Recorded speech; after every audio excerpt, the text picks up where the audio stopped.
Hello，大家好，我是 Esther。昨天我参加了班主的，就是分享2025年前半年有什么红龙白龙的事情，就是被浪是怎么打翻的，然后再怎么站起来的。我发现我几次分享可能是我的问题啊，因为会紧张，然后想分享的东西有很多，说话有点语无伦次，班主听不懂我在讲什么，我觉得超好笑。班主听不懂我的中文在讲什么，那也很好说，没关系。我决定以后每周都上去分享，多说几次，可能班主以后就能听懂我在讲什么了。I hope so。然后昨天真的基本上都是在聊天的一天，就是我中午1点左右啊，中午1点其实就是我刚起床不久之后的时间。中午1点等到下午4点多，我5点。昨天突然有个阿姨约我5点吃饭，我等到下午4点多还没到我，大概我前面还有1-2个人的时候，我在想说我靠，今天不会轮不到我了。我就想说要不要给阿姨发个微信，说我可能晚半个小时到。然后在我打字的时候，我突然想说 wait a minute， 就是如果我的高龄真的想让我分享的话，那我要么4点半之前我一定能分享到，要不然这个聚餐可能3号就会被推到5点半。因为我其实周五那天我本来是要出门买菜的，结果 partner 临门一脚他不想出门了，然后我本来想参加这个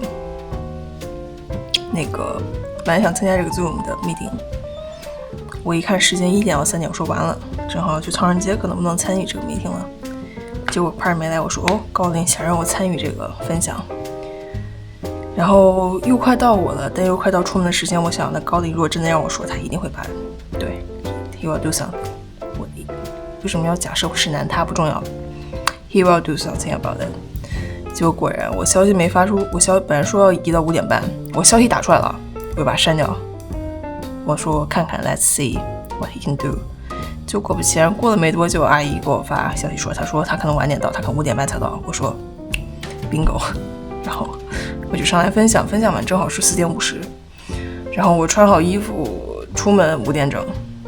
就一切都是刚刚好，很神奇。然后跟阿姨吃饭呢，是我爸当年大学同学，然后挺照顾我的那个阿姨，然后就跟他大概聊了一下我现在状况，他一上来他知道我被裁员了之后，他问我说身份怎么办，大概就跟他聊了一下。然后晚上回来了之后，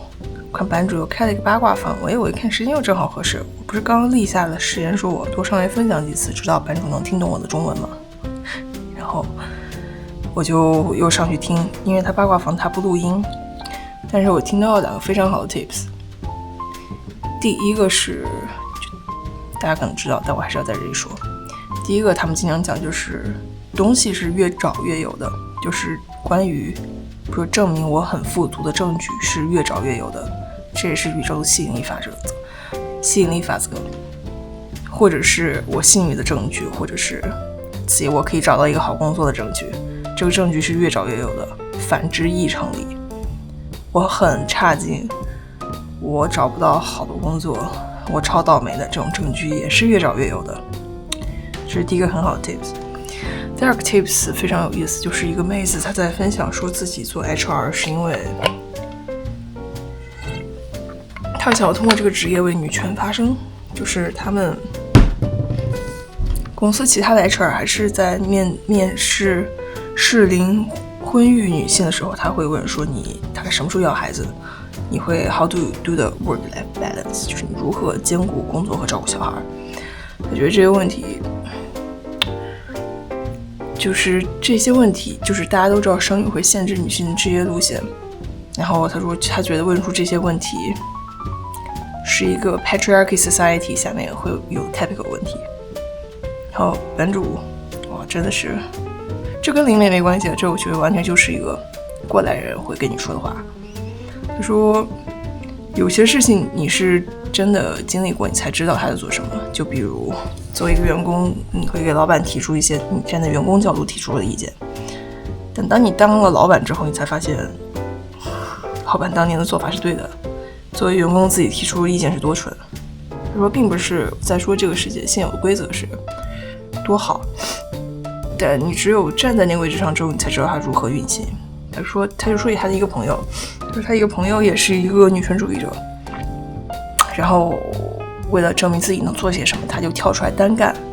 他单开了一家公司，他也只录用女性，然后做一些为女权发声的事情。他说，但是当他们这个公司在录用女性员工的时候，他依然会问那些问题：你会不会生孩子？你要了孩子之后，你怎么平衡工作与照顾孩子之间，就 work-life balance？ 他说原因是这样啊。他说你在面试的时候问这些女性这些问题，你可以区分出这个女性她是只为了抱怨这个职场这个世界对女性的不公，还是说她真的 she's brilliant， 她真的 figure out a way， 她有这个能力去知道，就是你可以通过面试她回答这个问题的方式来判断她是不是真的有能力为女性发声，她是如何用自己的方式平衡带小孩跟工作的，就是这也是检验一个真假女权的方式。他说对，就是你是为了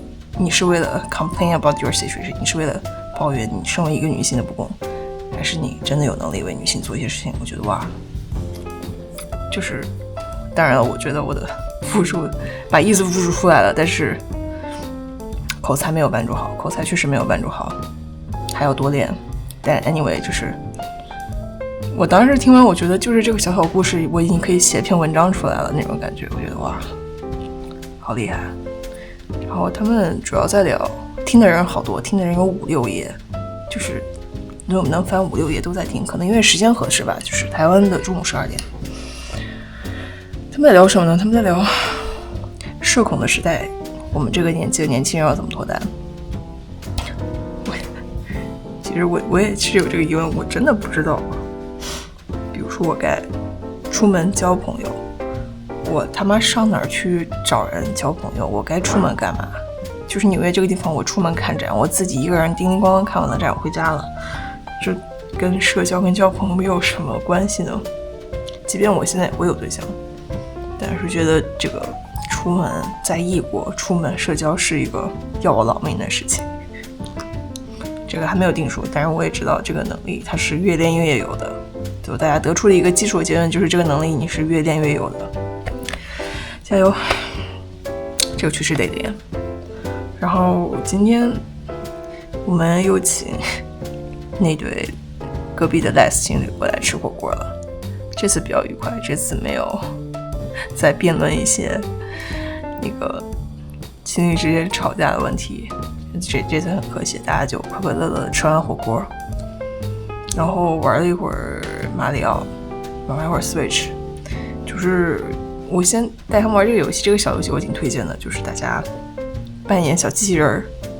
就是你满屏都是小机器人，你得先找自己在哪儿，然后你就开始攻打，就是你就一拳打倒其他的小机器人，有些是机器人，有些是真的人，你只有打到真的就是你身旁真的玩家你才算赢。就是这个小游戏玩了一会儿之后，我们就开始玩那个马里奥赛车世界，因为其中一个妹子想玩，她之前玩过嘛。感觉作为一个赛车游戏来讲，马里奥赛车世界还算就是 party game， 作为一个 party game 来讲，马里奥赛车世界还算有意思。就是它又是 4K 60帧，然后画面做的还不错，大家一直说哇这个画面就是这一代进步真的很大。然后玩了大概3盘吧，跑了10几个赛道，觉得还就是大伙有来有往的玩的还挺有意思。哎，它也只能做一个 party game 存在了，我的天哪，80美金的游戏，还好我只花了50，我不能为它花更多的钱。Fuck this game， 我不能为它花更多的钱。然后我发现不止我一个人不喜欢，我看它的亚马逊就是这个卡带的评分好像只有3.7分，心的，我有点幸灾乐祸。然后我就去搜了一下 Metacritic， 它的用户分只有7.1分，就是我也不知道我在得意什么，不止我一个人不喜欢这个游戏，让我有点开心。今天就小小的分享这么多，谢谢大家，See you guys。